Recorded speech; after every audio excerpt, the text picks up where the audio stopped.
Hello, Create Schools. Today we're going to talk about the first case study in Chapter 6, How Secure Was the USSR Control over Eastern Europe. There'll be 4 case studies that we'll be looking at, and the first one is in Hungary in 1956. And hopefully you remember from the last video that in 1955 is when Khrushchev took over and he started making changes. So pause here and write down this subtopic, Case Study 1, Hungary, 1956.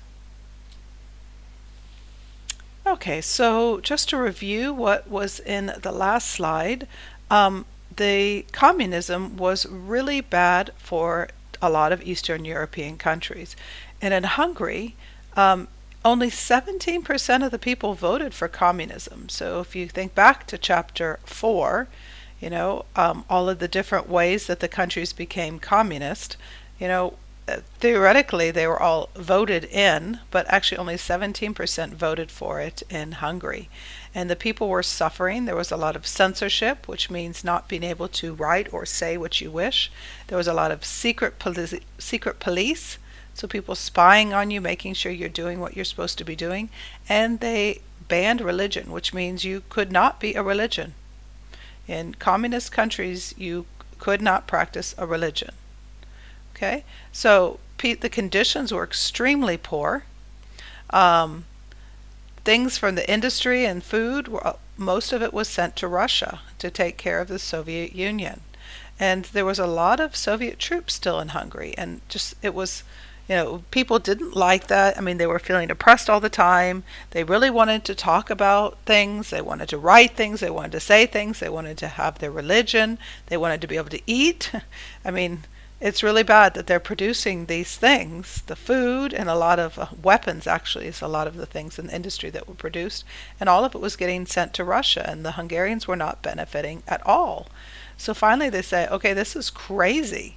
So first of all, before I start talking about the people's names, I know I just interrupted myself, I pronounce the names pretty much what they look like, which is absolutely 100% incorrectly pronounced. In fact, if you pronounce that way to Hungarian, they actually have no clue even who you're saying. It's so different. I have learned how to pronounce, especially his name, because he's very important. But then when I was pronouncing it correctly, it didn't help my students because this is not an oral exam.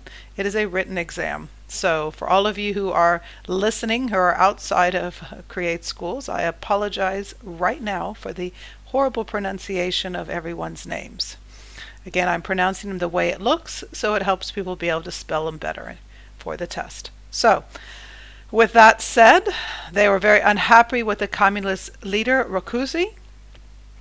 He was your normal hardcore communist. They thought it was horrible.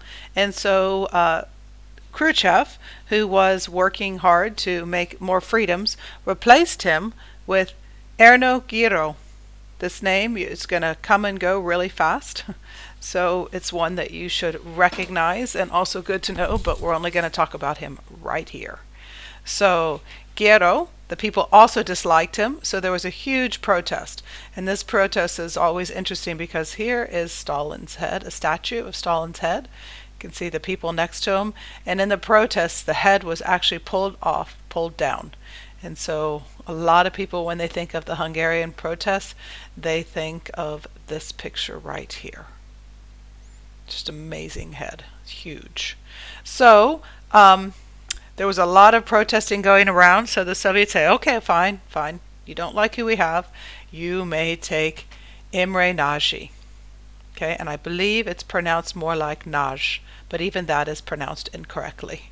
So Imre Nagy, just to help you be able to understand how to spell it. Here he is. He is very important. We will move on to the next slide, so go ahead and pause here and write all of these notes.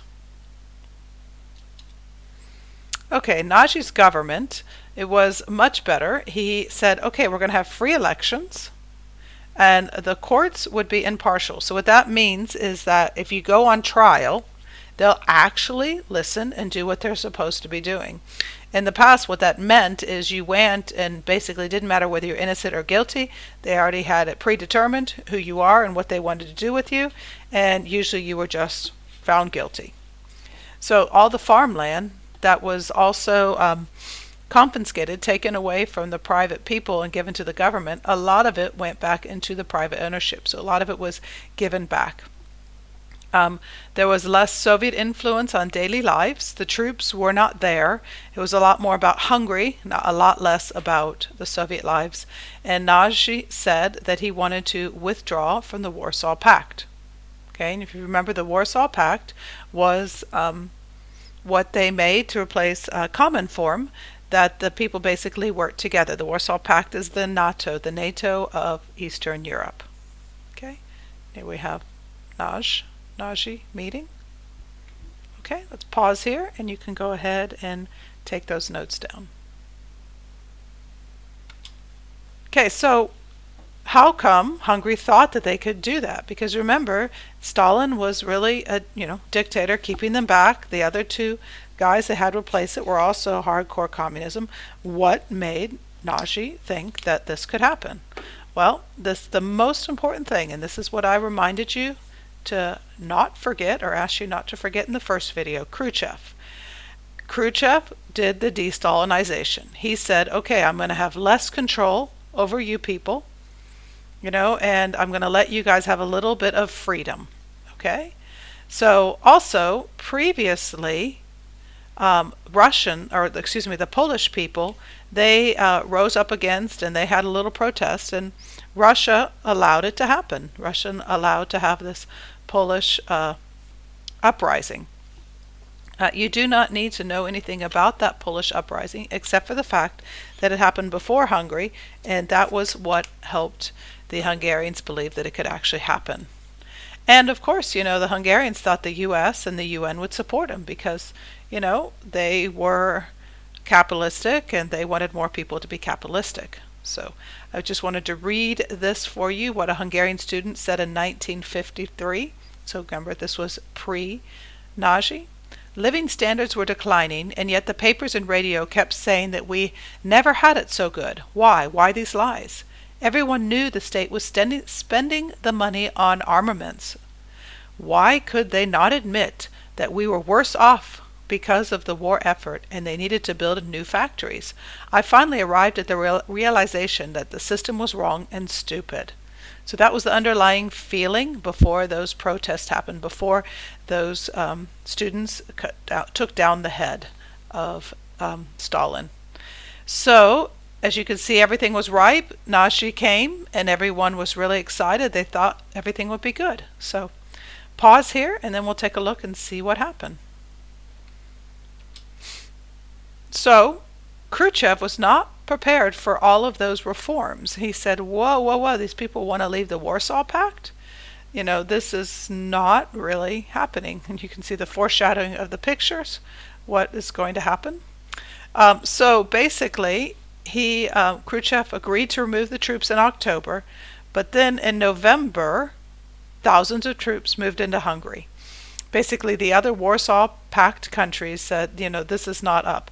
If they go to capitalist, everyone's going to go to capitalism. So it did not work. And so a lot of street fighting started. 3,000 Hungarians died. 8,000 Russians died. So lots of Russian people died. But this is the really big number. 200,000 people, Hungarians, left Hungary. Basically, they said, we're out of here.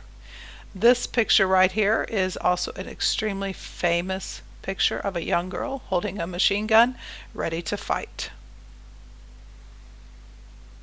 So go ahead and take these notes. So as you can see, it did not go very well.